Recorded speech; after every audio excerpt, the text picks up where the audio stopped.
Olá, gente, muito bom dia. Hoje, dia 2 de abril, domingo, primeiro domingo do mês, e nós temos já um encontro maravilhoso esperando por você. Queria saudá-los com paz, um domingo super feliz. Minha oração mais sincera é que nesse momento você se encontre em paz. Se doente, seja curado. Se triste, se alegre. Se sem esperança, que Deus te encha de esperança. Se você se sente cansado, que Deus esteja renovando a sua força nesse dia. Nossa oração mais sincera é que você se encontre bem, da melhor maneira que você puder estar, como lhe couber bem esse dia. Então decida reagir diante de toda a resistência que você tiver que enfrentar ao curso desse dia e viva bem. Deus está contigo, o Espírito Santo te fortalece, te anima, te consola. Então sigamos pelo domingo, dia 2 de abril, cheios de fé e de esperança em Cristo Jesus. Lembrando a você que o dia 12 de abril, daqui a 10 dias, uma quarta-feira, às 19h30, temos a presença do nosso querido pastor vindo de Jerusalém para estar conosco, Dr. Barry Denison, junto com sua esposa, a doutora Debbie, que vão celebrar conosco esse dia 12 de abril, quarta-feira, às 19h30, aqui na rua Santo Antônio, número 14, no Recanto dos Vinhais. Aproveitando minha saudação matinal, eu saúdo também meu querido amigo João Silveira, pastor do coração. Bom dia. Muito bom dia, querido amigo. Bom dia, queridos ouvintes. Estejam à vontade para mais uma sessão da Palavra de Deus. Um verdadeiro seminário, né, João? Uhum. Um verdadeiro seminário. A gente está em profundidade e a gente está chamando o programa de Café com o Bispo, mas é um seminário que a gente faz aqui todo domingo de manhã, né? Estudando meticulosamente as Escrituras, encontrando o sentido, encontrando o curso daquela experiência que Jesus teve. Hoje mesmo vamos falar da experiência que João Marcos deve ter ouvido de Pedro, sobre a experiência de Pedro e dos outros discípulos, né? Quando caminhavam ali por Cafarnaum, depois eles vão para Galiléia. Esse movimento todo, João Marcos ouviu falar de alguém. Muito possivelmente de Pedro, porque você bem citou no programa passado, Lloyd, que Pedro, quando sai da prisão, ele vai direto para a casa de João Marcos, né? Sim. Vai estar lá com a mãe de João Marcos Com e Maria, a igreja que lá está com Maria, que é mãe de João. Muito bom dia também, Lloyd. Bom dia, meu bispo, pastor João, já estava com saudades, viu? Bom dia você também que está aí. É como o bispo acabou de falar, é um verdadeiro seminário. E João Marcos era esse homem que ele não estava interessado no discurso de Jesus, ele estava interessado nessa vida ativa que Jesus tinha de milagres, de servo, de estar pronto a servir, né? Então, João Marcos, característica dele, né? Uhum. Tanto Como é que ele vê Jesus. Como né? ele vê Jesus, né? Ele ouvia, imagino esse garoto, esse rapaz, ouvindo, estava atento ali, na escuta atenta, ouvia as histórias de Jesus e ele dizia, ele deve ter dito, epa, eu tenho que escrever sobre esse homem, porque me interessa muito esse movimento, né? Ele está sempre colocando Jesus em atividade constante. Né?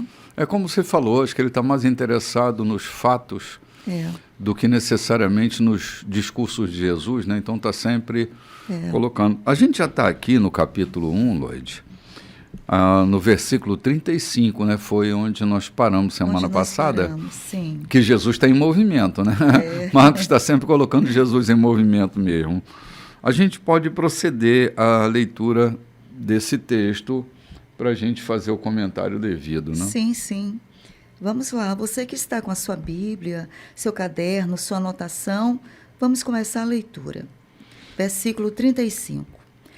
Ainda não havia amanhecido, quando ele se levantou e retirou-se para orar num lugar isolado. Simão e os que estavam com ele foram procurá-lo. Eles o encontraram e disseram, todos estão à tua procura.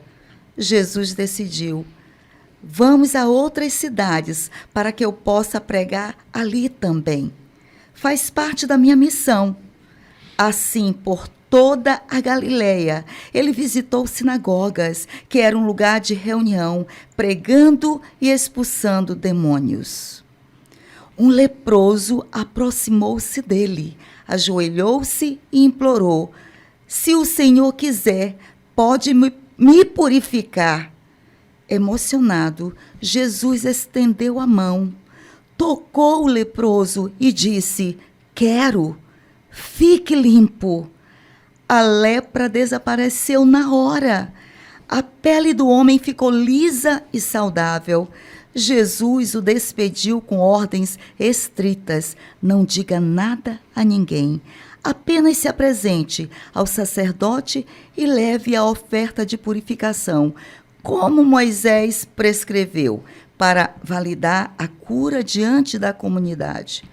Mas, assim que se afastou de Jesus, o homem saiu contando a cura que recebera, espalhando a notícia por toda a cidade.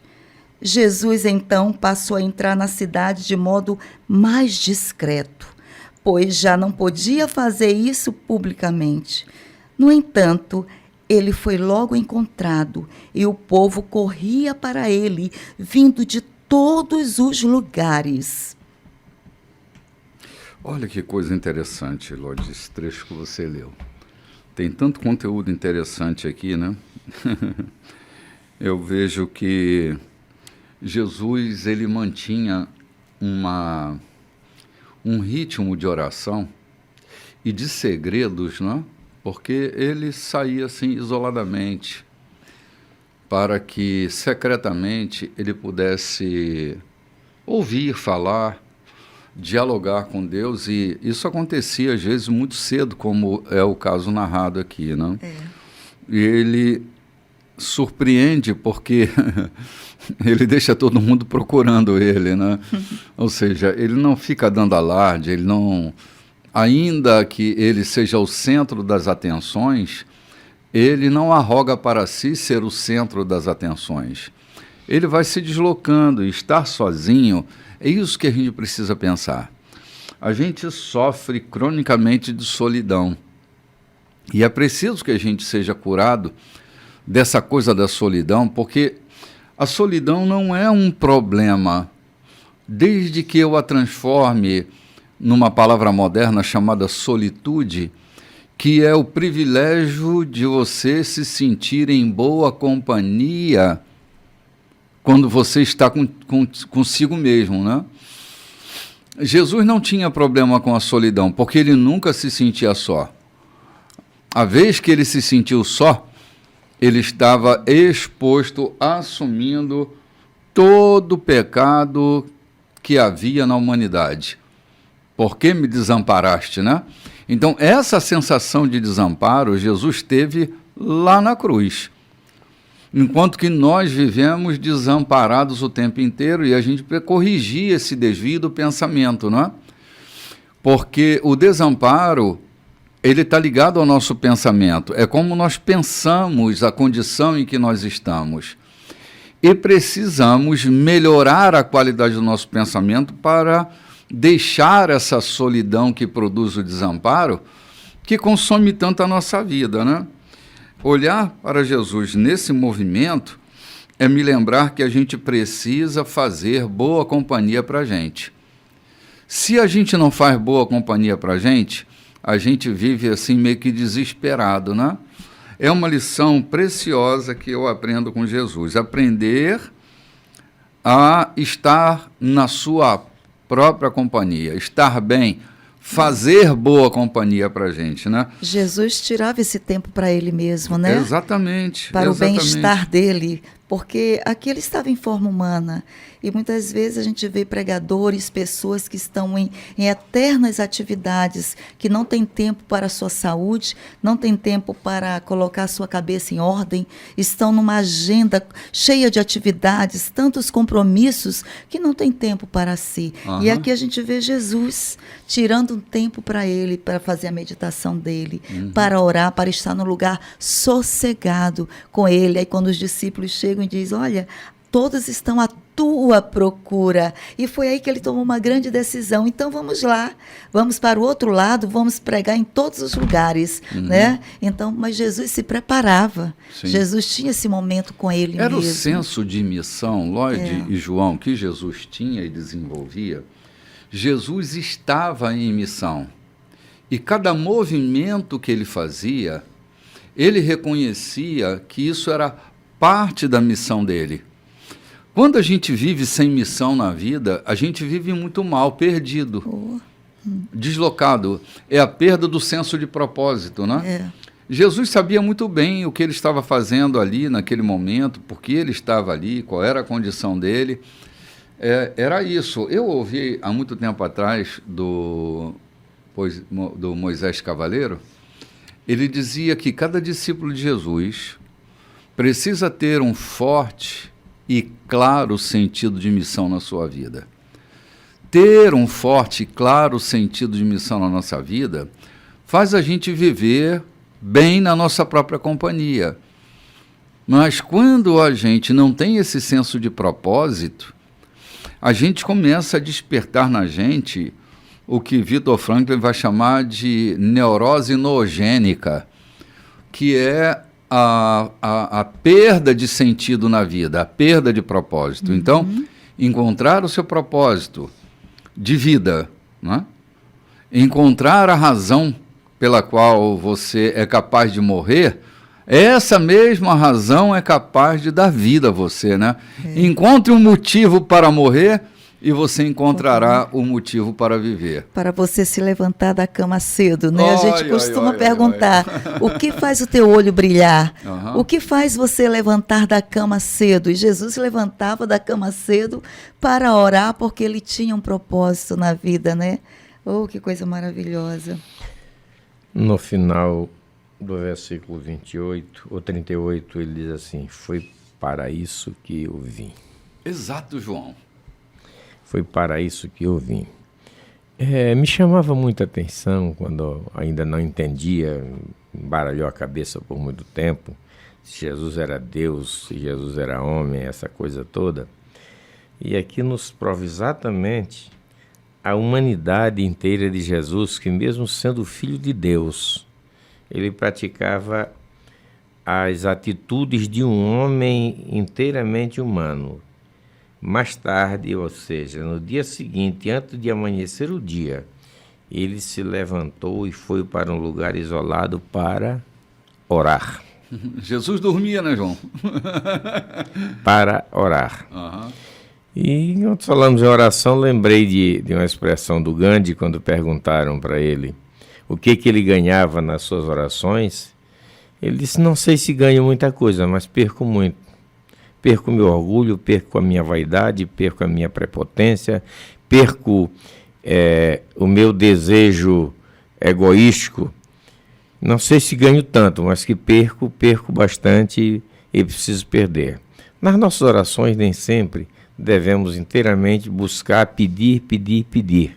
Muitas vezes, no nosso gesto genuflexo de orar, nós estamos ali deixando a nossa prepotência, o nosso orgulho, a nossa dúvida, aquilo que nos inquieta vai ficando por ali, a gente vai perdendo. Mesmo que volte sem nada, mas volta-se leve, sem trazer, mas deixou-se alguma coisa que era necessário fazer. Sim. Então Jesus, como humano, estava fazendo exatamente aquilo que deve ser prática de todo ser humano, de todo aquele que serve a Deus, que quer manter contato com Deus, que quer ter uma relação com Deus, que quer ser ouvido por Deus. A prática da oração é imprescindível, né? João, deixa eu te interromper aqui um instantinho. Sobre oração, essa semana passada me surgiu um conceito novo, até compartilhei na nossa live de quinta-feira, quando eu pensava a oração, me veio o seguinte entendimento, que oração são momentos de eternidade. É um momento de sincronia. A palavra sincronia é traduzida como sem cronos, sem tempo. É quando você perde o time e ganha a eternidade. É aquela relação que para Deus um dia é como 1000 anos e 1000 anos é como um dia. Uhum. Quando você tem esses momentos de eternidade, você entra nessa relação sem tempo, sincrônica, onde os momentos de eternidade se estabelecem. E você aprende, num minuto, aquilo que levaria 10 anos para aprender. Por isso é que orar dá qualidade para nós nessa relação sincrônica entre o tempo e a eternidade, onde o tempo some e a eternidade se estabelece. Então, orar é perder o tempo e ganhar a eternidade. É um conceito que não quero me arrogar de registrá-lo, mas é um texto que me encheu o coração ao pensar que a nossa oração faz a gente perder a noção do tempo. Eu tive experiências, penso que vocês devem ter também tido experiências assim, onde num tempo de oração nós ganhamos anos de experiência. Onde nós ouvimos coisas proféticas. Deus antecipa, nesses momentos de eternidade, coisas que estão para acontecer. Diz o salmista que Deus conta os seus segredos, João. É por isso que esse negócio de pedir, às vezes atrapalha a gente ouvir segredo, né? Uhum. A gente só tem tempo para pedir, não tem tempo para ouvir segredos. A eternidade nem baixa. A gente não ora sincronicamente, a gente não busca momento de eternidade. A gente tem tanta pressa que a gente ora no tempo, não na eternidade. E isso às vezes complica o nosso crescimento, a nossa evolução e até ouvir Deus, né?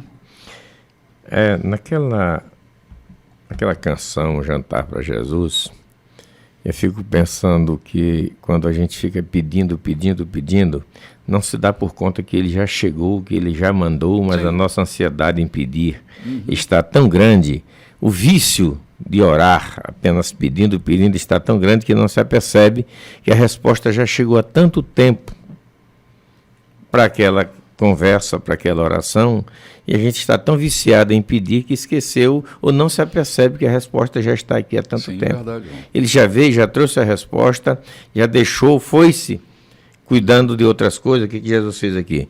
Saiu da oração e foi caminhar pela Galileia. Ou seja, coisas estavam sendo feitas. E vai passando pelo caminho e vai acontecendo. Um leproso se aproxima dele. Ele disse, se quiser, bem pode curar-me. Ele disse, eu quero.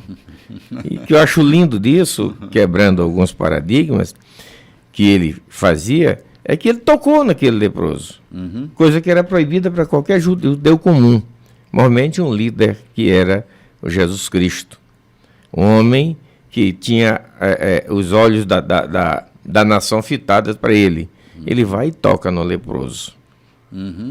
Ou seja, aqui nos prova exatamente que Jesus não veio com aquela empolgação toda de cima para baixo. Ele veio de cima, mas ficar cá embaixo com a gente, atendendo às nossas necessidades. Sim. Eu não sei se vocês também falaram no programa passado, eu não gravei bem, porque Jesus estava na Galileia. Ele passou muito mais tempo na Galileia do que, na verdade, na Judéia. Por quê? Porque a Galileia era o Nordeste brasileiro. Era o povo rechaçado, era o povo discriminado como um povo de baixa renda, como um povo de baixa estrutura, na verdade. Então Jesus prefere, e veja que Isaías diz assim, região da Galileia, o povo que andava em trevas, viu uma grande luz. Era Jesus cumprindo o seu papel na Galileia, onde é nessa cidade, onde o curandeirismo, até a criação de porcos, que era proibido para os judeus, estava implantada na Galileia. E aparece Jesus curando leprosos, fazendo o bem, orando, se preparando e descendo para encontrar um leproso e curá-lo, né? Obrigado pela informação, pastor João. Coisa linda, né? Eu estou aqui impressionado, João, com duas coisas que Jesus diz para o leproso quando ele se vê curado. Primeira delas não esquece de levar a tua oferta. Demotiva a tua oferta. Nomeia a tua oferta. Você foi curado, mas deve levar a tua oferta, como Moisés orientou. Essa oferta da purificação, a oferta da cura, né? Como gratidão, como reconhecimento, monetize isso e leve a tua oferta. A outra coisa vai mostrar-te ao sacerdote. Por que vai mostrar-te ao sacerdote? Porque a lei, ela orientava que o sacerdote fosse aquele especialista, era o dermatologista de plantão, para ressocializar o leproso. Era ele quem atestava. Por isso, vai mostrar-te ao sacerdote o atestado final de que ele estava de verdade curado e podia ser ressocializado. Vai apresentar-te ao sacerdote e vai levando a tua oferta, viu? Não deixa de enviar a tua oferta. Acho que a igreja do nosso tempo, e eu tenho conversado com alguns pastores, e parece que a coisa se repete, nossos irmãos estão se esquecendo de ofertar. Nossos irmãos estão se esquecendo de dizimar. E esse esquecimento gera repercussão. E Jesus está lembrando a ele, os sacerdotes vivem disso. Há uma obra que ela funciona com suas ofertas. A importância de nós mantermos esta obra a partir desse reconhecimento. Era uma oferta de reconhecimento. E Jesus não está criticando a oferta, Jesus nunca criticou os dízimos, nunca criticou as ofertas. Dízimo e oferta não é coisa da lei, é coisa de um coração grato e reconhecido. E Jesus está ali para ratificar, para atestar a prática da oferta, a prática do reconhecimento, a prática da gratidão, né? Eu achei bem interessante essa fala de Jesus, né? E depois disse, fica em silêncio, não é preciso falar nada não. Eu assim, até hoje eu não sei bem, eu imagino, mas não sei bem porque Jesus disse aquilo para ele, porque calaram um cara que foi curado de lepra. Se vocês se lembram bem a condição de um portador de hanseníase nesse momento da história, lembra das colônias, João, quando os caras eram obrigados a dizer impuro, impuro, impuro, se reconhecerem impuros para que eles se aproximavam da sua colônia, da sua casa? A vergonha, o vexame, o constrangimento, a consternação pela qual passava, né? Então, como que vai calar um homem desse? Jesus diz para ele, assim, o motivo até mas sei. Seria impossível não notar esse milagre, né? Mas foi exatamente porque ele deu com a língua nos dentes que Jesus passou a ser mais discreto no movimento dele. Aquilo que era mais explícito, agora Jesus tinha que se recolher e ser mais discreto no movimento, isso, né? Porque sua fama corria célere. Trancar a boca desse leproso era impossível.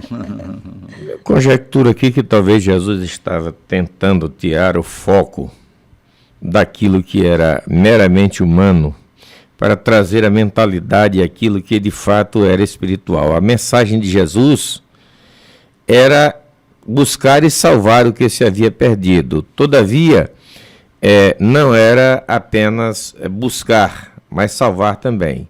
Então, se o povo se embebedasse o tempo todo na questão de cura, de pão, de fartura, a missão salvífica de Jesus Cristo estaria comprometida. Sim, verdade, verdade. Parecia mais religiosidade, né?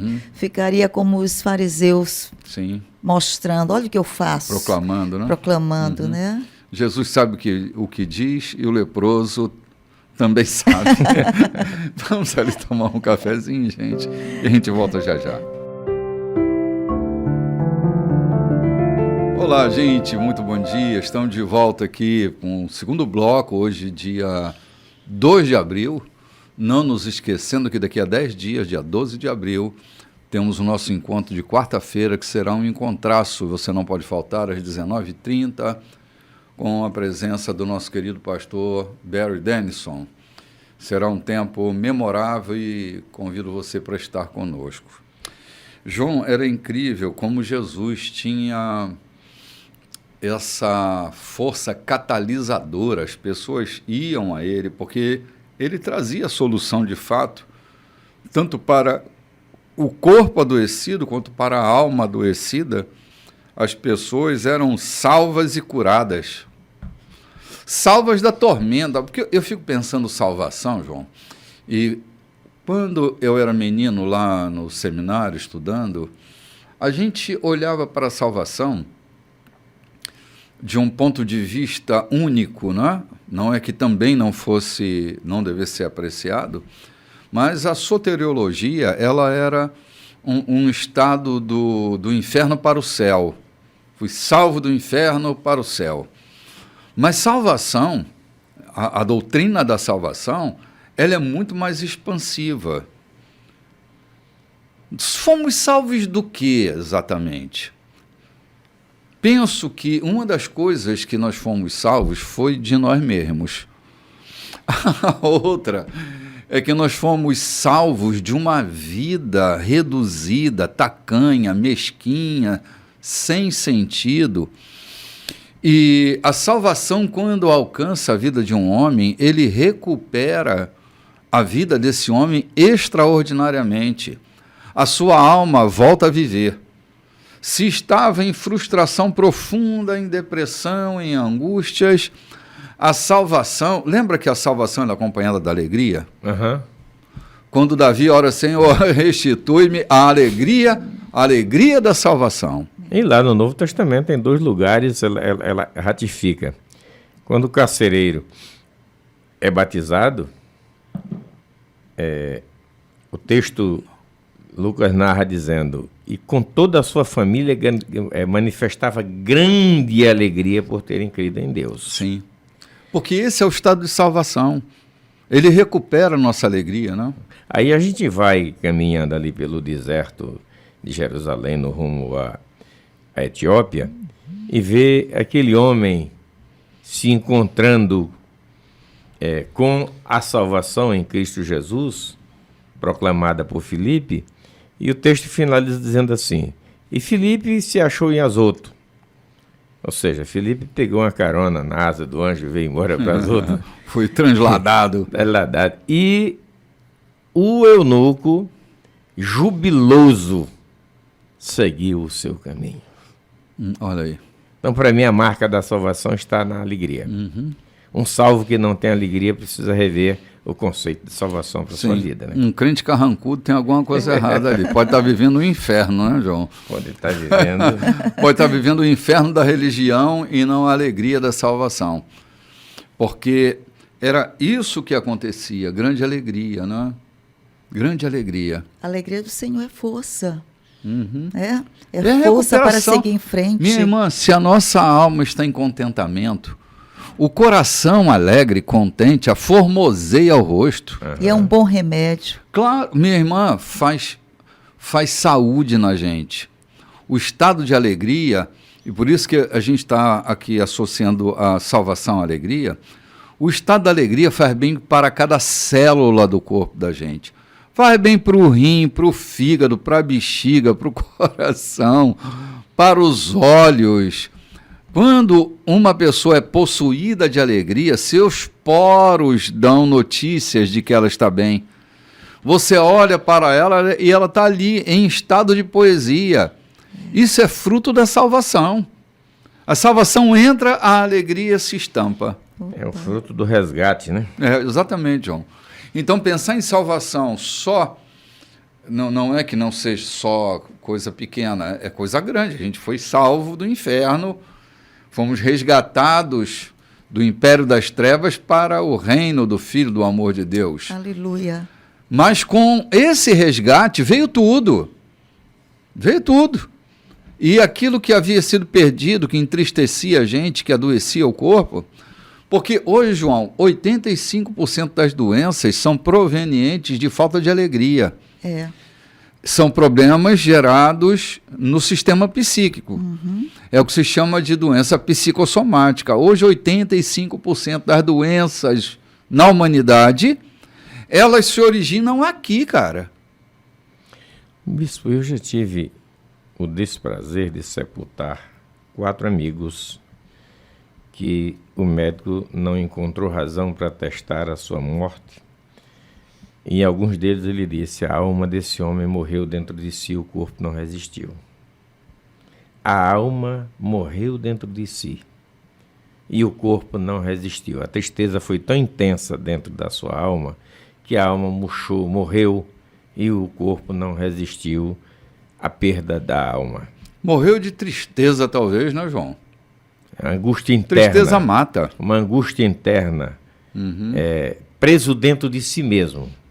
E eu fui analisar a conduta de cada um, o viver de cada um, e percebi que, de fato, não havia nenhuma doença clínica que pudesse atestar o seu óbito. Todavia, morreram. E conversando, o médico me disseram: realmente foi uma tristeza profunda. A alma morreu, murchou, o corpo não resistiu. Sim. Outro dia alguém estava me dizendo assim: estou com muita preocupação com meu pai, porque ele está se entregando. É isso, vai se entregando. Não reage. A alma é o fôlego de vida. A alma é o fôlego de vida. Alma é psique. Alma é estrutura psíquica. A estrutura psíquica desopilada afeta positivamente o corpo. Quando Jesus diz: a tua fé, vai em paz, a tua fé te salvou, e logo o cara fica curado, é que ele põe em ordem a mente e o coração, os pensamentos e os sentimentos. E aí o corpo começa a reagir.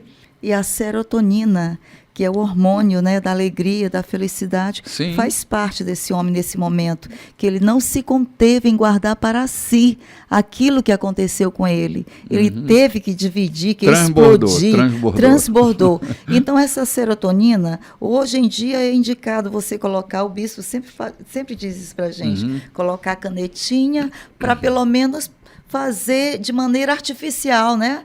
Essa liberação, né, desse hormônio tão importante para o nosso corpo, da alegria.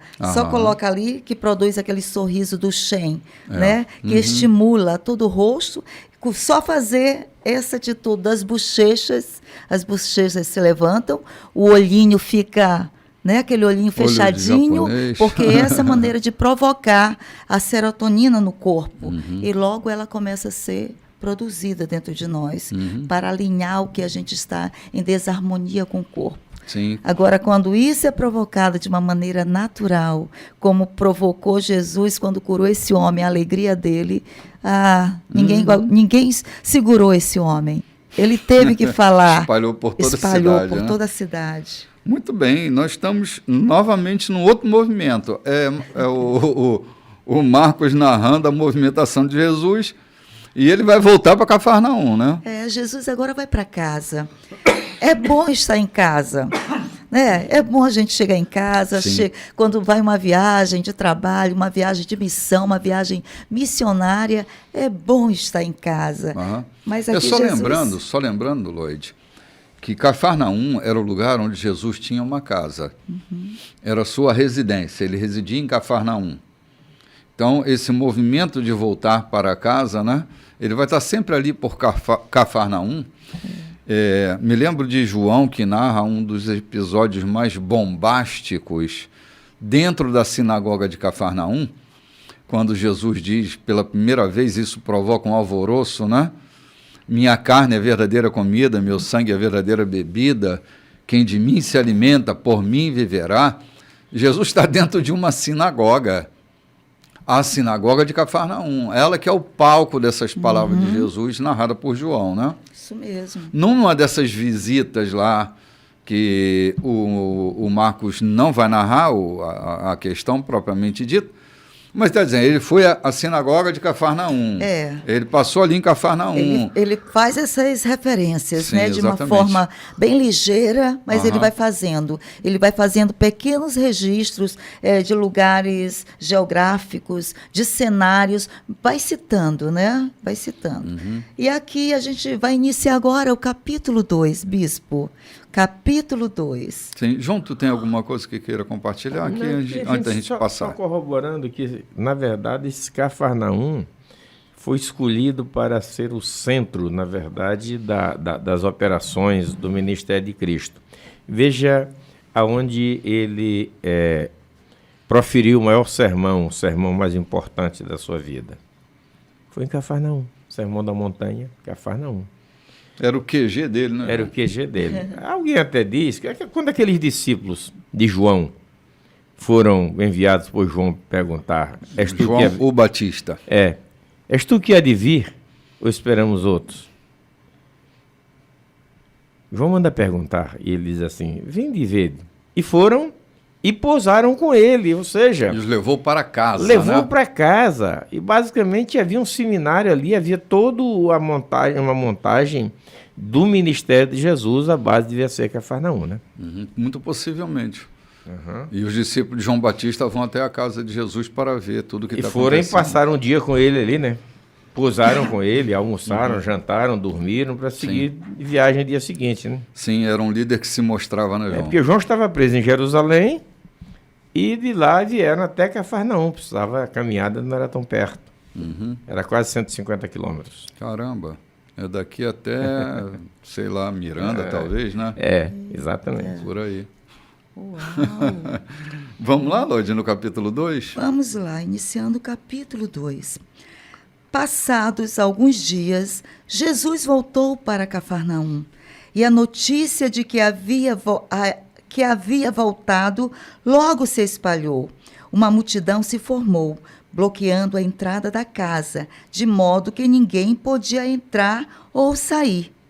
Ele estava ensinando a palavra, quando 4 homens apareceram, carregando um paralítico. Eles não conseguiram entrar por causa da multidão. Por isso, removeram parte do telhado e desceram o paralítico em sua maca. Impressionado com tanta fé, Jesus disse ao paralítico, filho, eu perdoo os seus pecados. Vamos parar aqui um instantinho. Era exatamente o que eu estava dizendo ainda há pouquinho. Eu perdoo os teus pecados. Você foi alcançado pela salvação. E isso produziu na paralisia dele um efeito extraordinário. Agora, eu estou pensando aqui, João, no movimento desses 4 homens, que essa também deveria ser a missão da igreja, conduzir nossos amigos a Cristo. O que Jesus vai fazer na vida de cada um será de responsabilidade dele, mas a nossa responsabilidade é a responsabilidade desses 4 homens, conduzir os nossos amigos até a presença de Jesus. Às vezes a gente tem tido a preocupação de convencer os nossos amigos a aderirem à nossa fé, mas a nossa missão é levá-los a Jesus. A gente já leu sobejadamente o texto que diz que quem convence o homem do pecado, da justiça e do juízo é o Espírito Santo. Amém. Esse papel não é nosso. Mas levá-lo até a presença do Espírito Santo é papel nosso. É papel nosso, João, perfeitamente. Bispo, eu quando menino, jovem, eu preguei muito nas ruas, nas praças, com boca de projetores amarrados no poste, essa coisa toda. E pouco me dei por conta... Megafone, né, João? E pouco me dei por conta do que, na verdade, aquele trabalho tinha a ver com levar pessoas a um conhecimento de Cristo e não fazer um proselitismo da minha religião. Hoje eu lembro qual era a minha intenção em fazer aquilo. Era de fato levar pessoas a conhecer a Deus ou era tornar prosélito para a denominação onde eu vivia? E muitas vezes se diz assim, bem, eu preguei o evangelho, se ninguém se converteu, eu estou livre da alma de vocês. Desencargo de consciência, né? Estou livre da alma de vocês. Ou seja, será que eu estava ali, na verdade, por interesse na alma ou por desencarregar, tirar de sobre os meus ombros a responsabilidade de alguém? E será que eu estava, de fato, pregando o evangelho ou estava fazendo apenas citações bíblicas? Tem tudo isso a ver, citações bíblicas acompanhada de uma prédica bem feita, que muitas vezes não convencia ninguém, e às vezes até convencia por um momento, emocionava. Então, eu fico pensando nisso, lembrando aqui uma piada de brincadeira, que o padre vai subindo a rua, ou o padre, o pastor, alguém comenta de padre, pastor, deixa para lá, é um clérigo. Ia subindo o morro e os meninos estão brincando de peteca na rua e perguntam, menino, onde é que fica a capela aqui do morro? Você não sabe, seu padre? Não, sei não. Olha, você dobra a rua esquerda, direita e começa o labirinto, o menino ensinando. Ele para e diz, menino, te dou umas moedas para tu me levar lá. Beleza, vou te levar. A certa altura ele para e diz, seu padre, você vai fazer o que lá, seu clérigo? Você vai fazer o que lá? Eu vou ensinar o caminho do céu aos pecadores. Ora, seu padre, você não sabe o caminho da igreja? Como é que você vai ensinar o caminho do céu? Esta semana eu me deparei com uma situação que, para mim, é até penoso falar isso. Eu estava na barbearia, de repente, enquanto aguardava a vez, passa um casal na minha frente, na rua. Subindo a ladeira, um homem engravatado, camisa abotoada ao punho, Bíblia debaixo do braço, caminhando a cerca de uns 4 a 5 metros à frente de uma mulher grávida, um casal novo, uma mulher grávida de aproximadamente 8 meses, pelo volume da barriga, e ela caminhando, tentando subir a ladeira, e ele caminhando a certa distância dela, e percebia-se que os dois iam para o mesmo templo. Eu parei e disse para minha esposa, está me dando vontade de encher esse cidadão de bolacha. Como é que ele vai ensinar o caminho do céu para as pessoas e não sabe caminhar na terra ao lado da sua esposa? Como é que ele pode ensinar o caminho do céu às pessoas se aqui na terra ele não sabe caminhar ao lado de quem está com ele? Então, ensinar o caminho do céu tem a ver com os milagres que acontecem no caminho. Jesus sai pregando o evangelho em Cafarnaum, de repente encontra um leproso. E ele faz ali a operação real. Estende a mão, cura o leproso. Chega em Cafarnaum, ele faz o contrário. Primeiro ele perdoa os pecados e depois ele cura o leproso. Eu até quero aproveitar, já gastei bastante tempo, mas sou rápido para lembrar. Muitas vezes eu me inculquei com aquilo. Por que Jesus estava querendo aparecer? Depois eu comecei a ouvir e entender que Jesus estava pregando o evangelho. Jesus não estava ali dizendo, quem quer ser curado? Ele estava pregando, ensinando. E aquele paralítico, ao bater de frente de Jesus, ele começa a se embeber com a mensagem de Cristo, ela começa a entrar na sua alma, ela começa a revolver o seu corpo e ele descobre que está muito mais paralítico da alma do que propriamente das pernas. Leva-nos a entender que aquele homem, diante da mensagem de Cristo, ele se apercebe muito mais enfermo da alma do que propriamente do corpo. E começa a chorar. Entende-se que ele começa a chorar. Prende a atenção de Jesus. E Jesus prefere libertá-lo primeiro das suas angústias da alma, para depois libertá-lo da paralisia que ele tinha. Então, curado, ele podia voltar para casa, curado da alma, ele já podia dizer, posso voltar para casa me arrastando, mas eu vou alegre, cheio de felicidade, porque os meus pecados foram perdoados. Né? Sim, maravilha. Quando a gente tem os pecados da gente perdoados, a alma entra em estado de poesia, né?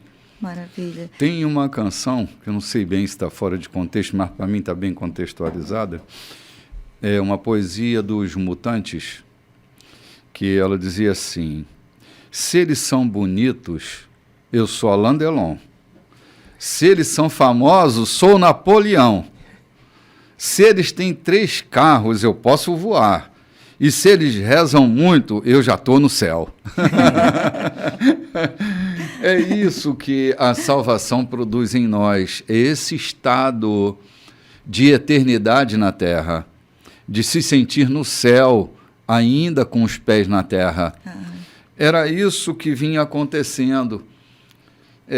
Trazem o paralítico e, assim, a tensão vai aumentar, porque quando ele diz os teus pecados estão perdoados, isso vai reverberar ali no ouvido daquela rapaziada que reza muito, né? Imagina na alma daquele que precisava ser curado. Né? Olha a loucura na cabeça daqueles que rezam muito, né? E não pode entender que outro já chegou no céu, né?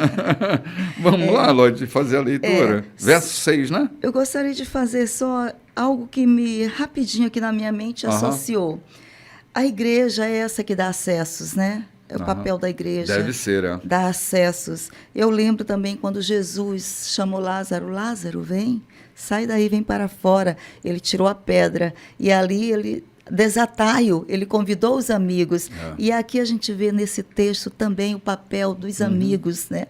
Dando acesso. Sim. Dando acesso, né? Alguém ali ajudou Lázaro, alguém aqui ajudou esse paralítico. Sim. Né? Lodi, desatar nós é missão principal da igreja. A igreja não está ali para dar mais nós. Tirando os impedimentos. Para amarrar as pessoas. Deixai-o ir, é a palavra de Jesus. Desatai-o e deixai-o ir. Não é desatai-o e coloca uma corrente no pé dele. Coloque uma anilha. Abram a gaiola. Jesus entra dizendo assim: ai de vós que atravessais o oceano para fazer um prosélito, e depois de o tê-los conquistado, atais fardos nos ossos sobre os vossos ombros, que nem mesmo vocês são capazes de carregar. Ou seja, exatamente combina com isso. Forte esse texto, João. Forte. Ai de vós que atravessais um oceano para fazer um prosélito. Não foi nem para converter uma pessoa, imagina. Foi para fazer prosélito da sua religião. E depois atam regras, 612 preceitos, se não me engano, sobre as costas dele para curar, para cuidar, para viver. João, esse texto nunca me caiu com tanta lucidez como na tua narrativa agora. Cara, vocês atravessam o oceano para fazer prosélito. E depois de terem feito, atam sobre os ombros deles pesos que nem vocês são capazes de carregar. Em outro texto, eles tornam mais digno do inferno do que antes. Olha aí que loucura. Eita, dona Lloyd. Opa, vamos lá. E Jesus chama esse homem aqui de filho. É muito lindo. Filho, eu perdoo os seus pecados. E aí, alguns líderes religiosos que estavam presentes começaram a cochichar entre si. Ele não pode falar assim. Que blasfêmia. Só Deus pode perdoar pecados. Jesus sabia o que eles estavam pensando e perguntou: por que se mostram céticos? O que acham que é mais fácil? Dizer eu perdoo os seus pecados? Ou levante-se, pegue sua maca e comece a andar? Pois bem, para que fique claro que sou filho do homem e estou autorizado a fazer uma coisa e outra, voltou-se para o paralítico e ordenou: levante-se, pegue sua maca e vá para casa. E o homem assim fez. Levantou-se, pegou sua maca e saiu andando diante de todos. Eles esfregaram os olhos, custando a acreditar no que viam. Mas então louvaram a Deus. Nunca vimos nada igual. Caramba, que impacto, né? Que impacto. Gente, estamos terminando esse bloco e a gente vai voltar daqui a pouquinho para comentar esse texto. Mas só uma pergunta. Só Deus pode perdoar pecados? Essa é a pergunta deles, né? Essa é a afirmação deles, né? Mas eu pergunto, só Deus pode perdoar pecados? E aquelas ofensas que são feitas contra você, será que você não tem que perdoar os pecados? A gente vai ali tomar um cafezinho e volta já já.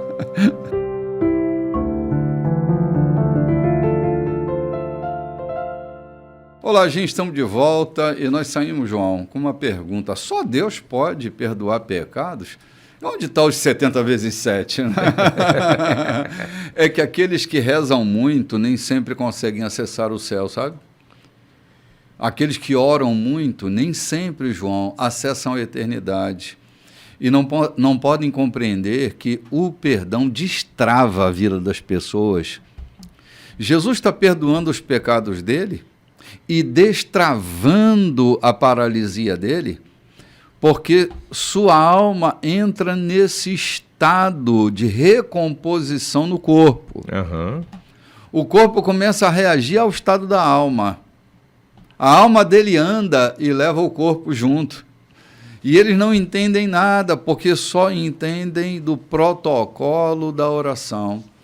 Talvez não tivessem descoberto que orar é entrar na eternidade. É ali que o perdão acontece, é ali que a alma fica leve. Eles estão censurando Jesus, e Jesus dá o troco, né? Para que vocês saibam que o Filho do Homem tem poder e autoridade. E aí o cara vai com a maca na cabeça de volta para casa, porque está livre, completamente livre, né? Eu quero entrar aí numa questão. Em que qualidade, em que condição Jesus cura a paralisia daquele homem? Normalmente se ouve dizer porque era filho de Deus, mas veja aqui que evoca Jesus Cristo, filho do homem. Uhum. Ou seja, a humanidade dele. A humanidade. Mas tem o poder para curar. Como é que é? Tem poder para curar. Lembra que lá em Mateus 10 ele chama os discípulos de Ide, curar enfermos, ressuscitar mortos, limpar leprosos? Sim. Ou seja, há poder.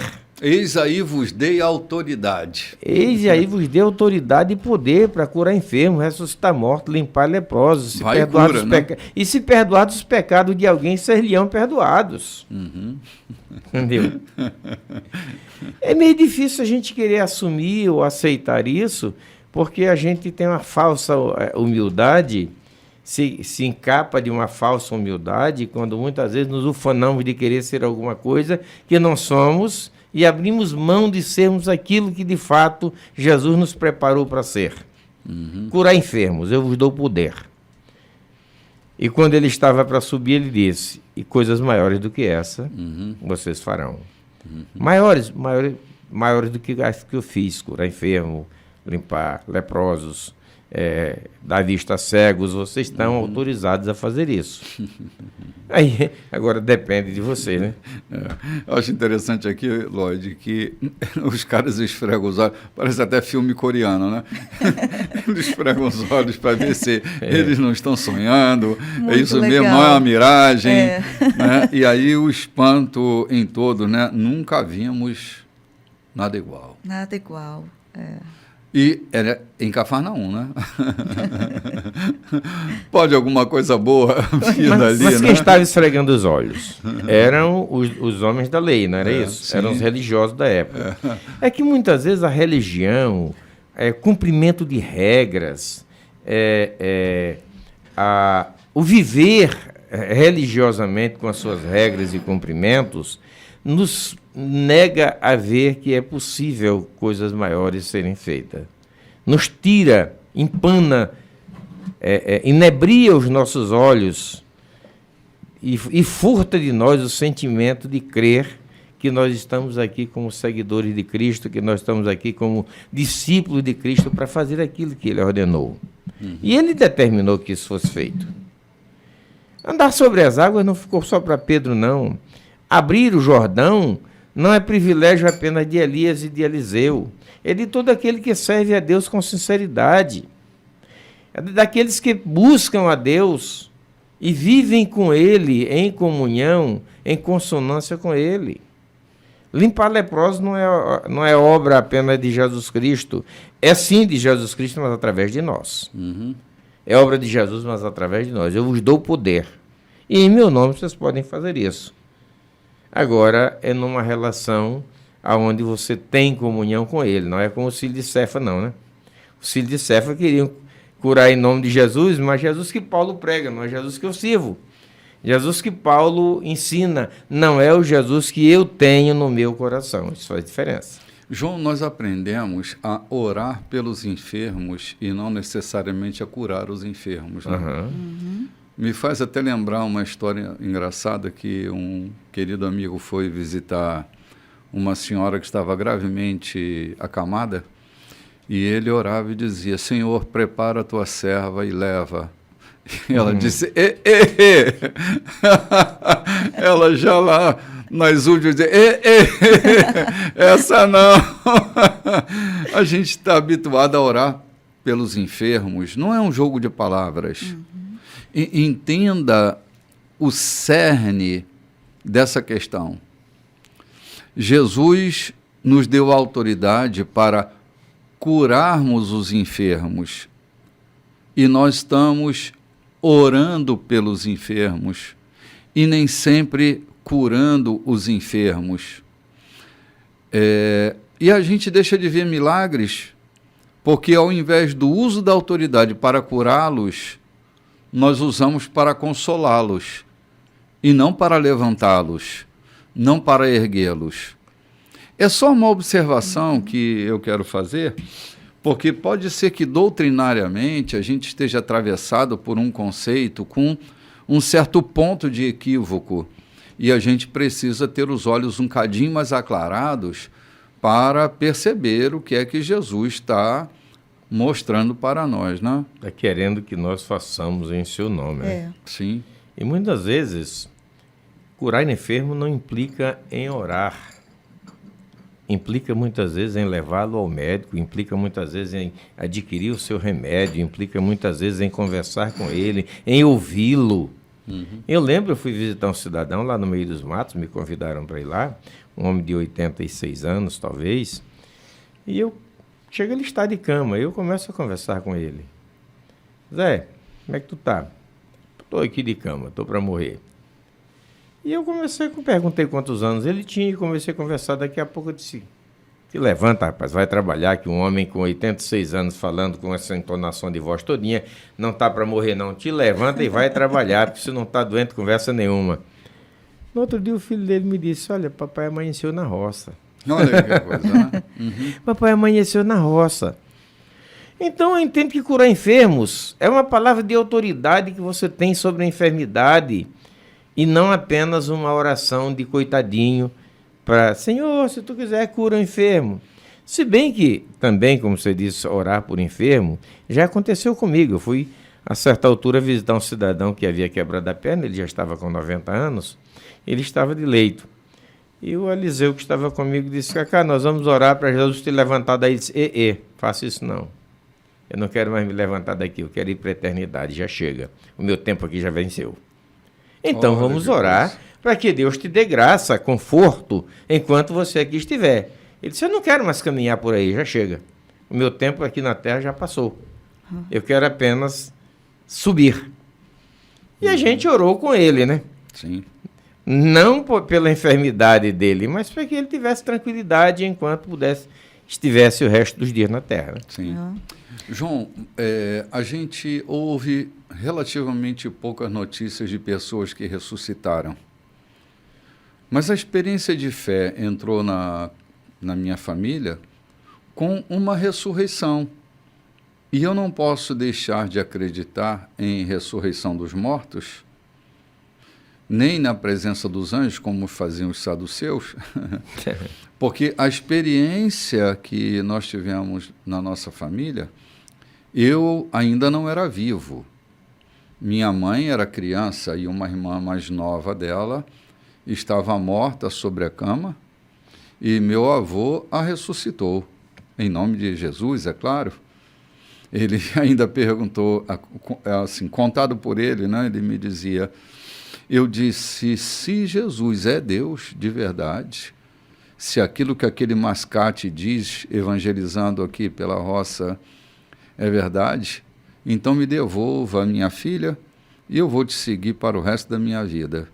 E a menina abriu os olhos e começou a falar, mamãe, eu estou com fome. E saltou da morte para a vida. Ela estava morta, gélida, rígida sobre a cama. Então, essa autoridade no nome de Jesus, ela é para ser usada. E a gente pouco experimenta porque pouco se faz. Na medida que a gente vai demandando essa questão, daquilo que a gente mais fala é aquilo que mais acontece. Houve um período na minha vida pastoral que eu falava muito sobre cura. Foi o período que eu mais curei enfermos.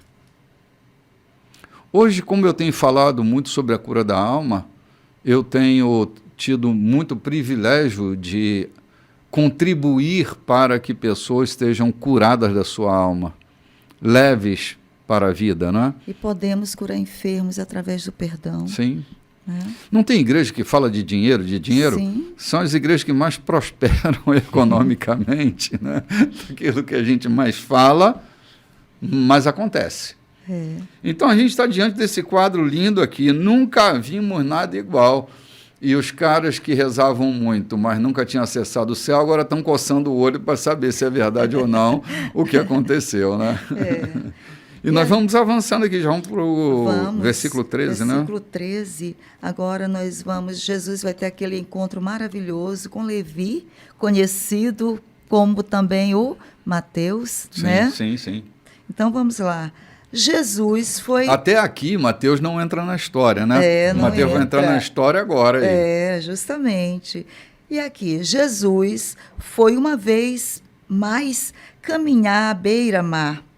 E, de novo, uma multidão foi atrás dele para ouvir seu ensino. Caminhando, ele viu Levi, filho de Alfeu, que era cobrador de impostos. Jesus convidou, venha comigo. Ele se levantou e passou a segui-lo. Mais tarde, Jesus e os discípulos estavam jantando na casa de Levi, e os seus convidados eram pessoas de má reputação. Surpreendentemente, alguns deles se tornaram seguidores de Jesus. Os líderes religiosos e os fariseus, vendo Jesus na companhia daquela gente, foram tomar satisfação com os discípulos. Que exemplo ele está dando, andando com essa gente desonesta e com essa ralé. Que exemplo é esse, né? Jesus escutou a crítica e reagiu. Quem precisa de médico? É quem é saudável ou quem é doente? Estou aqui para dar atenção aos de fora, não para mimar os de casa, que se acham justos. Eita lá. Eu leio aqui, os caras que tinham uma reputação reprovável, né? Má reputação. Má reputação. Eu quero pensar em reputação aqui um instante. Reputação, gente, está ligado ao que pensam sobre nós. Reputação está ligado às imagens internas que as pessoas têm de nós. Não tem a ver com caráter. Tem a ver com o que as pessoas pensam sobre nós. Agora, falando sério, aquilo que as pessoas pensam sobre nós é a verdade sobre nós? Aquilo que as pessoas acham de nós, as imagens internas que elas carregam dentro delas sobre nós, é a verdade sobre nós? Será que nós não somos diferentes de tudo aquilo que pensam sobre nós? Há pessoas que pensam sobre nós muito além do que a gente merece, João. Mas outras pensam muito aquém daquilo que a gente merece. Então, as imagens internas das pessoas, elas não são precisas. Por exemplo, vocês dois que estão aqui, têm sobre mim uma imagem interna. Mas vocês não têm a garantia de que essa imagem interna sobre mim é a verdade sobre mim. Ela é resultado de tudo aquilo que vocês observaram, de tudo que vocês viram e ouviram. Mas há um universo muito maior em mim. Eu posso ser muito melhor. Vocês são meus amigos, vocês pensam coisas boas sobre mim, imagino eu. Mas eu posso ser muito melhor do que vocês imaginam. Ou eu posso ser muito pior também. Então, reputação. Os caras estão olhando para aqueles que Jesus está fazendo amigos, não é? Olha, novamente, um amigo chamando outros amigos. Levi é chamado, o Mateus, né? É chamado por Jesus. Logo à noite ele faz um jantar, talvez para comemorar esse encontro, e chama seus amigos. É Jesus compartilhado, João. É Jesus compartilhado. Cara, eu estou vivendo uma vida tão interessante a partir dessa tardinha que eu me encontrei com ele. Quero que vocês conheçam meu novo amigo. Uau. Aquele que me chamou para andar com ele. E o texto está dizendo que muitos desses amigos passaram a ser também discípulos de Jesus. Vocês já estiveram numa roda de conversa onde alguém fala de político, alguém são tudo ladrão? Aham. Quer dizer, é a classe mais taxada de ladrão, é a classe política. E pastor também, né, João? Entendeu? Pastores ainda têm um certo respeito, mas político qualquer... É muito raro você ouvir alguém não ter essa imagem. Uhum. Esses homens que estavam sentados com Levi eram, na verdade, da classe dos cobradores de impostos. Não é que eles fossem... Trabalhavam na Receita Federal. Trabalhavam na Receita para Roma. Uhum. E isso escorchava os judeus. Por isso eles eram tidos como ladrões, porque eles eram realmente cobradores de impostos fiscais a serviço de Roma. E eles já tinham esse estigma de ladrão. É. E de repente Mateus quer mostrar a eles que encontrou algo precioso, especial em Jesus Cristo, ou encontrou Jesus Cristo. Uhum. Gente, quem é que não gostaria de colocar uma mesa em casa e convidar todos os seus amigos para apresentar um homem de bem que tem uma palavra que muda a vida? Uhum. Agora, infelizmente, você falou aí e deixou uma brechinha para mim aqui, é de que a nossa miopia, nós conseguimos ver as pessoas conforme a nossa visão, o estrabismo da nossa visão. Sim. Lembra que eu contei a história daquele... É a nossa fita métrica que está medindo, né? O olhar do observador. Eu gosto de brincar, contando uma piada, uma brincadeira, que um bêbado começa a desarrumar no bar, e o bêbado era estrábico. E chamaram a polícia, tinha um policial lá por perto que era mais estrábico do que o bêbado. E quando o polícia chega, saca da arma e olha aquele bêbado no salão e diz: eu vou prender vocês tudinho. O bêbado olha para o polícia e diz: só vão me levar porque vieram de bando. Só um não me leva. Ou seja, o que é que nós somos capazes de ver? Uma visão torta, né? Conforme a nossa visão. A visão do nosso interior. Não é a visão correta. Dificilmente a gente julga pelo julgamento correto, mas pela nossa visão, aquilo que está dentro de nós. Recebi um amigo na minha casa um dia desse, eu comecei a falar do pessoal da região, ele não conseguiu me trazer virtude de nenhum dos seus companheiros, dos seus amigos.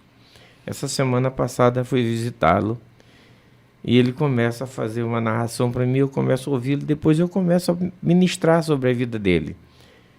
E ele começa a chorar. Eu entendi a amargura que estava dentro daquele homem. e por isso ele não conseguia ver virtude em ninguém. Infelicidade, né, João? A infelicidade havia tomado de conta. A sua casa estava um estrago, não por conta dele, mas por conta de outras pessoas. A relação com os vizinhos, com os irmãos estava... Ele começa a contar, se abrir para mim. E eu ouvi, depois o Espírito Santo foi me dando palavra para começar a lidar com ele. Ele começa a chorar, desce e me abraça. Pede que ore com ele, que não o abandone. E eu percebi que naquele dia ele não conseguia ver virtude em ninguém, porque o seu coração estava amargurado, entupido de coisas. Assim estavam os fariseus, que não viam virtude em ninguém. Estavam vendo naqueles cobradores de impostos um bando de ladrão e não uns possíveis discípulos de Cristo. Né? Essa coisa de que ele veio para os doentes... Jesus, ele recebeu muitos anátemas por se identificar com os avessos, né? Uhum. Essa coisa da identificação com os avessos deixou sobre a vida de Jesus esse estigma de anátema que os fariseus atribuíam a ele, né? Chegaram a chamá-lo de Belzebu, amigo de beberrões, amigo de prostitutas, como se beberrões e prostitutas não fossem seres humanos necessitados de redenção, né? Sim. Santos que estavam vivendo em profanação. Tirou a profanação, o santo apareceu. Sabe, às vezes um banho de palavras, João, um banho de palavras é capaz de limpar uma pessoa. Sem dúvida. Vós já estáis limpos pelas palavras que vos tenho dito. É possível que um banho de palavras limpe a sujeira de pessoas que se tornaram sujas por palavras sujas. Não foi diferente quando trouxeram aquela mulher que foi pego acusada de prostituição. Para os fariseus, para os doutores da lei, não tinha pessoa mais imunda do que aquela mulher. De repente Jesus olha para ela. Flagrada em adultério, né? Não tinha pessoa mais imunda, mais impura do que aquela mulher. Apedrejamento, né? Para ser morta, apedrejada. Eles já trouxeram, sem dúvida, um saco de pedra na mão para matá-la, né? De repente... Como eram do comércio, é preciso que eles tenham levado um saco para vender pedra, né, João? Pois é. Aí Jesus mansamente fala a eles e depois a ela. E ela se levanta e vai. Segundo a gente percebe nos escritos, aquela mulher foi uma das seguidoras de Cristo, que estava olhando à distância a sua crucificação, que foi ao sepulcro. Quer dizer, era aquela mulher, provavelmente. Sim. Um santo escondido debaixo de um profano, que a gente nem tem certeza, porque eles levaram ela acusada. Não havia garantia nenhuma. Muitas vezes, o nosso estrabismo, a amargura da nossa alma, é capaz de ver pessoas santas como profanos. Sim, João. Essa ideia de profanar o santo e santificar o profano é coisa da religião, né? A gente inverte muitos papéis, e isso é um perigo, porque a gente pode estar profanando terrenos sagrados, né? E aqui era só início para o Levi. Levi estava se despedindo dos amigos. Agora ele ia caminhar com Jesus. Era natural ele dar um jantar, convidar os amigos da profissão, né? E Jesus estava ali naquela casa. E isso é bacana, quando a gente faz uma festa, não deixar Jesus de fora.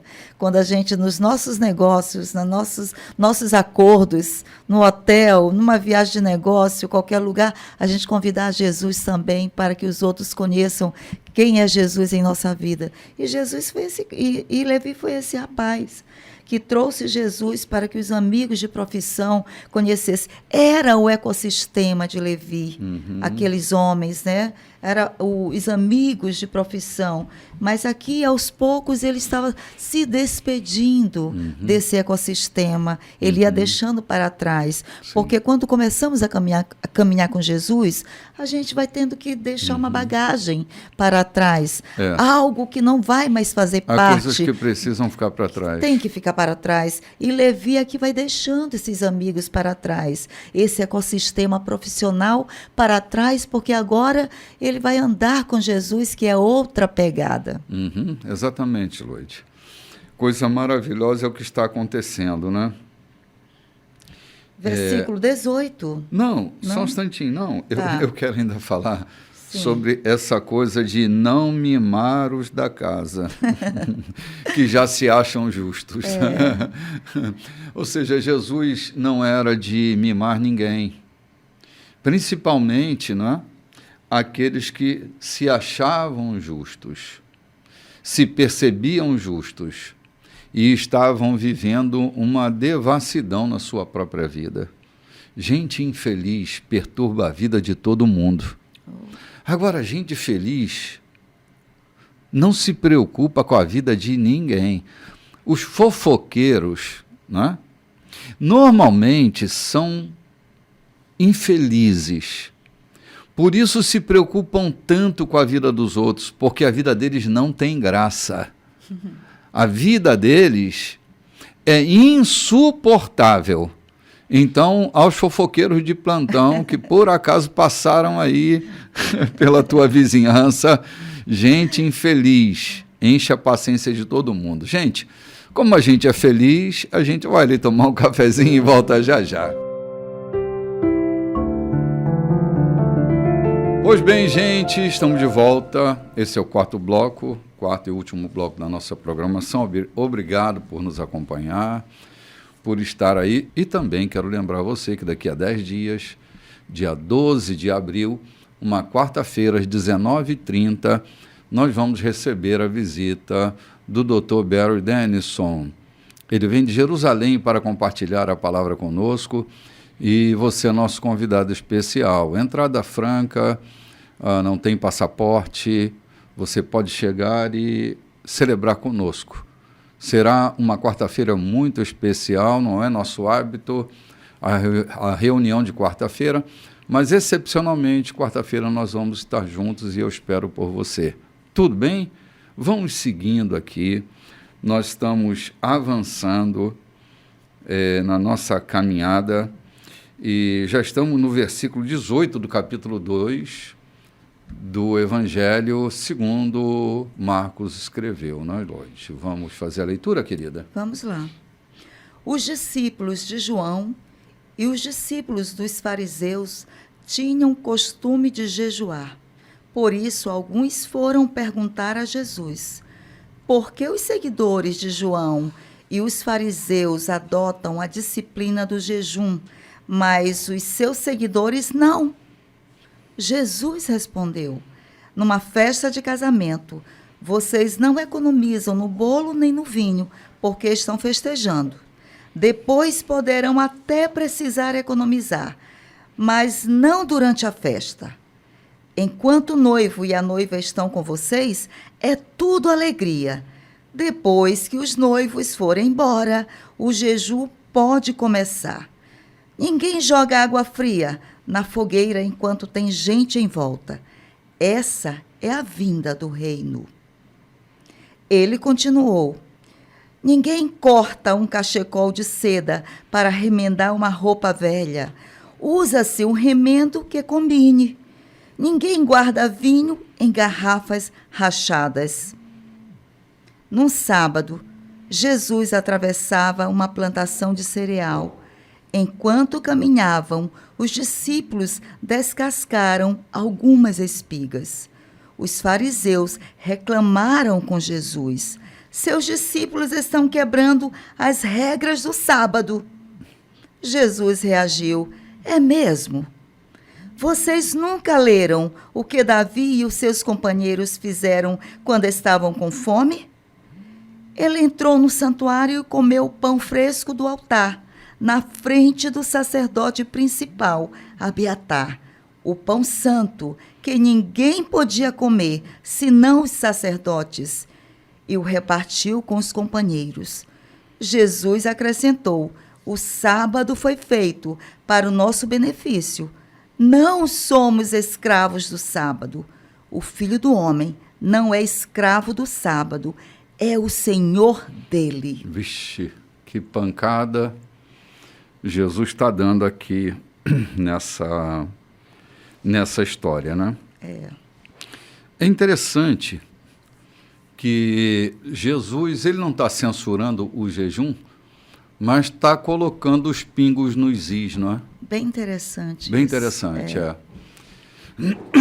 Por exemplo, boa parte dos jejuns que vejo as pessoas fazendo é mais uma greve de fome do que jejum propriamente dito. É mais uma maneira de tentar convencer Deus de fazer alguma coisa do que uma manifestação da sua espiritualidade. E Jesus está colocando os pingos nos is aqui. Podem os convidados jejuarem enquanto o noivo está presente? Eu adotei isso para a minha vida. Eu jejuo, esporadicamente, mas jejuo. Quando ou jejuo por necessidade do corpo, ou jejuo por necessidade espiritual, para que eu esteja mais sensível, para que minhas energias estejam voltadas para as minhas percepções, então eu jejuo para captar alguma coisa que eu não estou conseguindo, para me concentrar um pouco mais na minha oração. Eu tenho jejuado, mas no dia da minha festa, no dia em que o noivo está presente e tudo é alegria e celebração, por que jejuar? Então, Jesus coloca os pingos nos is aqui, porque o hábito do jejum, que é bom para o corpo, pode nos enganar, achando que nós estamos fazendo um grande ato de espiritualidade e estamos completamente equivocados, que não haverá espiritualidade nenhuma. Haverá, na verdade, uma tentativa de convencimento. Deus vai enviar agora, Deus está obrigado, eu estou jejuando. Por isso Deus chama a atenção através do profeta Isaías, lá no capítulo 58, dizendo: o jejum que vocês estão praticando não se vê no céu, ele não chega lá de forma nenhuma. Vocês estão jejuando e dando porrada uns nos outros, estão brigando uns com os outros aí, se esmurrando, tomando, fazendo um negócio impuro, tentando enganar um ao outro enquanto jejuam. Vocês estão enganando os outros, se encontram para jejuar e discutem porque quem jejua melhor. Então, está lá Isaías 58. Para os outros verem, né? Para os outros verem tudo, ou seja, a finalidade do jejum, que Jesus Cristo está falando, é disso aqui. A finalidade do jejum e não a sua prática como religiosidade, que já era uma prática religiosa de muitos anos, muito antes do próprio Cristo. Então, Jesus está dizendo, a prática não é essencial. O essencial, na verdade, é a finalidade, é o porquê, é o que vocês estão fazendo, na verdade, quando jejuam, né? É isso que ele responde, e a gente responde baseado em Isaías 58. Né? Sim. É que assim, todo o sistema religioso está ali montado, e eles estão montados em torno da lei. E aqui Jesus vai falar sobre a questão do sábado, que era mais uma prática agarrada da lei. E Jesus, sabiamente, lembra a eles que o vosso pai Davi, como Davi era um ícone respeitado por todos, ele disse: vocês não lembram que foi num sábado que Davi foi lá no templo de Abiatar, pegou o pão da proposição, um pão que só os sacerdotes podiam ter acesso. Ele comeu, e não só comeu, mas deu aos seus soldados que estavam morrendo de fome. Vocês não se lembram que a vida é maior do que a lei? A lei existe para proteger a vida e não a vida para proteger a lei? Que a lei está ali para benefício do homem. E eu acho sensacional quando ele diz que o filho do homem é senhor do sábado. O sábado não é o senhor. O sábado foi criado para o homem e não o homem para o sábado. Essa sabatização que a lei propunha era um marco de respeito, mas nunca foi superior à vida. A vida era tutelada e protegida pela lei. E o sábado era uma dessas leis que tutelava a vida. Em outro momento, ele vai comparar o cara que vê a sua ovelha caindo no buraco e é sábado, ele não vai tirar? A ovelha vai morrer e ele deixa a ovelha morrer? Não, ele vai lá e tira. E qual é o problema? Ele está protegendo a vida. As leis, elas são importantes. Então, se falando da lei de Moisés, a lei era importante porque ela tutelava a vida, ela criava uma proteção para a vida. Mas daí fazer da lei mais importante que a vida, cai no mesmo caso daquela mulher pega em flagrante adultério, João. Uhum. A lei protegia essa relação familiar. Mas a vida era mais importante que a lei que protegia. Então, pode se matar? Jesus veio para ressignificar Moisés. Ele veio cumprir a lei. Ele veio ativar o espírito da lei. E se a gente não prestar atenção nisso, o que vai acontecer é que a gente vai ser mais um grupo de fariseus dentro da experiência cristã. Não vai combinar, vai ficar uma coisa estranha. Então, prestemos atenção, né? É isso que ele fala, né? Colocar o novo no velho, né? A lei e a graça aqui, né? O ensino novo e o ensino velho. Ele diz que não vai ficar bem, né? Não fica? Não vai ficar bem. Aqui, quando ele diz, ele continuou, ninguém corta um cachecol de seda para remendar a uma roupa velha. A roupa velha aqui era a lei, né? Não vou colocar um ensino novo no ensino velho, que não vai dar certo, né? Jesus falando aqui. Aí ele continua, ninguém guarda vinho em garrafas rachadas, né? Sim. Que é aquela questão que haverá o desperdício, não vai se aproveitar, nem o novo nem o velho se aproveita. Então ele é bem claro aqui, Jesus, aí ele fala dessa questão do sábado, né? Maravilhoso isso aqui. Quando o Senhor me parece, coloca. Jesus está dizendo aqui, é que não adianta buscar santidade com uma vida desregrada, uma vida esbandalhada, como diz o menino do interior, sem nenhuma santidade ou sem nenhuma reverência de fato, mas tentar viver uma vida pela religião, pelas regras da religiosidade. Ele está dizendo aqui, vai se ferrar todo mundo, porque derrama o vinho e estraga a vasilha, né? É melhor colocar a coisa no caminho certo. Vocês querem jejuar? Vocês querem guardar o sábado? Mas não matem as pessoas por não guardarem. Se uma ovelha que vocês tiram ela do poço, mas querem matar uma mulher que foi pega em adultério, vocês querem condenar a Jesus porque curou um homem dia de sábado numa sinagoga. Ou seja, o cara pode até estar tudo bem, foi curado. Agora o curador tem que ser execrado. O cara que já foi curado não tem pecado nenhum. Mas aquele que o curou é culpado porque violou o sábado. Peraí, gente. Jesus está advertindo e dizendo que, voltando na questão, vinho novo em odre velho. Ou seja, uma nova mensagem, numa vida indigna, não consegue viver, vai se romper. Você quer viver uma vida com Cristo? Seja digno dele. Viva com dignidade. Seja dele, na verdade, o imitador. Seja dele o exemplo.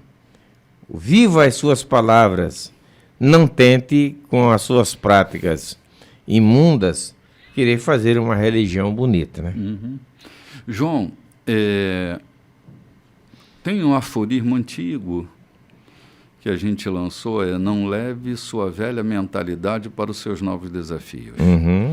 Há novos desafios, o odre precisa ser novo.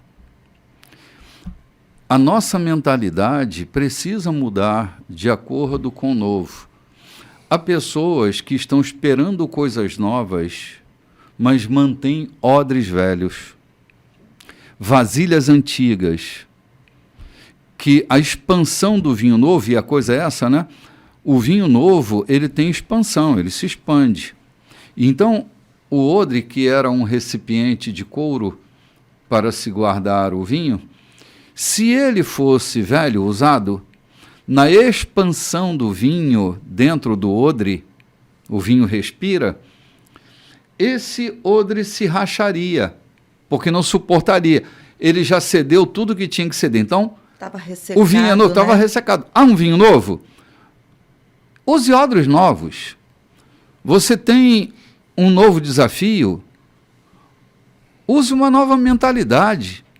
Não fique com sua mentalidade velha, porque você estraga tudo, tanto a mentalidade quanto estraga aquilo que entra na sua vida. Não vai entrar, vai desperdiçar, é um desperdício. Jesus, ele sabiamente usa essa metáfora, que todos ali sabiam do que Jesus estava falando, do odre, do vinho, né?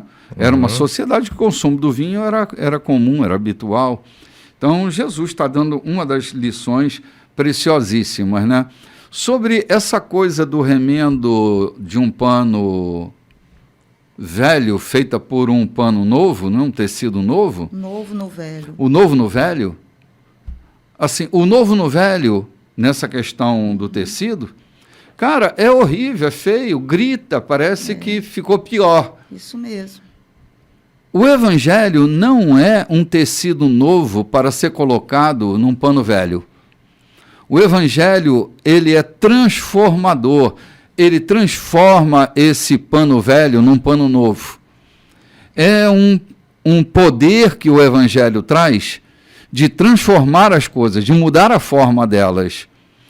Então, essa operação do evangelho não combina com a rigidez e a cristalização de uma lei que não se renovava. Ela não obedecia à questão consuetudinária, ela não ia para o movimento da sociedade, ela era rígida. As coisas mudaram e a lei não se atualizava. Aquela lei era uma lei para parâmetros, e agora aquela lei é uma lei para paralisação. E Jesus está dizendo. Em outro momento, lá em Mateus, ele diz assim: eu vim ressignificar a lei. Eu vim ressignificar a lei. A lei precisa ser ressignificada. Os tempos são outros. E aquilo que o legislador tinha como intenção não está sendo percebido. A gente julga assim. Você tem uma lei, né? Temos aqui a nossa Constituição e tem as leis infraconstitucionais. As leis que estão debaixo da Constituição, que regulam a Constituição. Essas leis, elas estão ali para que o fato social seja contemplado com equidade. A lei está ali para isso. Você imagina um advogado, ele tem códigos, né, os preceitos, e eles vão usar esses preceitos para defender o direito do seu cliente. Agora, outro advogado também tem o mesmo código, e ele vai tentar usar esse código para tentar barrar o direito do seu cliente. Os dois têm o mesmo código e eles vão ter resultados diferentes na hora de uma disputa judicial. Porque, como cada um lê, cada um interpreta, como cada um dá destino, vão lograr resultados diferentes. Por isso a gente tem advogados financeiramente muito bem-sucedidos e advogados que não têm sucesso nenhum. Mas o código é o mesmo. Qual é o segredo? É como usar o código. É como acessar o que está escrito. Porque, em suma, não é o que está escrito, é o que quer dizer o que está escrito. E é isso que faz um operador do direito lograr êxito ou não lograr êxito. O que Jesus está dizendo é: eu vim ressignificar, eu vim ler a mesma lei e ressignificar para vocês o que é que Deus queria dizer, que vocês estão interpretando equivocadamente. Essa questão aqui que nós estamos misturados nela é uma questão de interpretação da lei. É como os fariseus interpretavam rigidamente aquela lei, friamente aquela lei. E Jesus vai dar outro sentido, vai ressignificar essa jornada. O caminho de Jesus é maravilhoso. Maravilhoso. Jesus vai fazer jurisprudência toda hora, João. Meu Deus. Ainda vai usar Davi para reforçar o conceito dele, né? Eu acho essa sacada que ele teve sobre Davi fantástica, né? Quer dizer, há 2 pesos, 2 medidas. Davi calou a boca de todo mundo. É o vosso pai, Davi. Estava lá na lei de Moisés que os pães que eram trazidos para a oferta eram exclusividade dos sacerdotes, era para alimentar os sacerdotes e a sua família. Sim. De repente, Davi vem de uma guerra com seus soldados e a fome bate e ele não tem onde pegar a alimentação. Ele lembra, tem lá no templo. Davi era conhecedor da lei, mas também Davi tinha uma relação com Deus que dava para perceber que Deus não o castigaria por ter comido os pães daquela manhã. No sábado, né? Exatamente. Era no sábado, os pães eram do sacerdócio, e Davi infligiu todas as leis, por quê? Porque Davi sabia da necessidade do serviço que ele estava prestando a Deus, ou à nação israelita. Portanto, ele disse, eu vou tomar base nisso, vou tomar os pães, vou levar, vou alimentar meu soldado que ainda tem tarefa para ser feita. Então, por que muitas vezes, por conta de um preceito, de alguma coisa, nós deixamos de cometer um atendimento à necessidade de alguém porque a nossa religião não permite? Por que nós não sentamos na mesa de um bar enquanto alguém está tomando uma cerveja e a gente sentado ali tentando fazer companhia e ajudando a levantar aquela criatura que está ruim? Porque a lei não nos permite, a lei religiosa não nos permite sentar à mesa, porque nós encontramos um texto que diz livrai-vos da aparência do mal. Exatamente, João. Entendeu? Quantas pessoas foram disciplinadas porque estavam sentados tomando baré na mesa, nenhuma mesa de um bar? Ou seja, a aparência do mal. E aí, a impiedade, a falta de consideração, de respeito, passa o rodo naquele irmão e ele vai perambular por aí até encontrar, de fato, alguém que lhe entenda e lhe faça entender. João, em nome dessa moral, da aparência do mal, quantas imoralidades foram cometidas, né? Gente, nós estamos na igreja há muitos anos. Eu estou há mais de 40 anos na igreja. Quantas imoralidades, em nome da moral da igreja, eu vi serem cometidas? Quantas imoralidades? Coisas absurdas que só cabe na cabeça de uma pessoa doente. Mas é feito por causa da moral. Novamente, a moral não é a ética. A ética parte do interior, parte de valores, de princípios. A moral, ela parte da sociedade, de fora. Em nome da moral, muitas pessoas com caráter ilibado foram crucificadas. Crucificadas. A Idade Média é palco disso, mas nós não estamos vivendo muito diferentes uma Idade Média em plena contemporaneidade. Pessoas execradas em nome da moral da igreja, quando não há moral nenhuma. Só essa moral humana, esse pudico humano, não tem absolutamente nada a ver com a palavra, com os valores divinos, com os valores da boa sociedade, né? Gente, estamos chegando no final do programa de hoje. Passou rapidinho, eu estou distraído aqui. E não podemos esquecer do dia 12, daqui a 10 dias, exatamente. Pastor Belri Denison, em São Luís, né? Nós estamos com muita alegria, Bispo, preparando tudo para receber esse casal, né? A Deb e o pastor, seu esposo, o pastor Belri Denison. Ele já esteve outras vezes conosco e dessa vez ele vai trazer uma palavra para a igreja. A palavra qual é mesmo? O tema? É a missão esquecida da igreja, né? Olha que coisa maravilhosa. Além de trazer novidades, né, de Jerusalém para nós. Será um tempo muito especial. Bom, especial. Né? E não esquecendo de que terça-feira que vem agora, a partir das 19 horas, no @Igreja da Colheita, nós temos a live semanal chamada No Divã da Graça, que está uma graça de verdade. Você é nosso convidado para estar conosco. E quinta-feira, nosso encontro de oração, a partir das 19h30, também no @Igreja da Colheita. E nós nos veremos por aí. Forte abraço em todos vocês. Shalom, feliz domingo e todos. até mais. Shalom.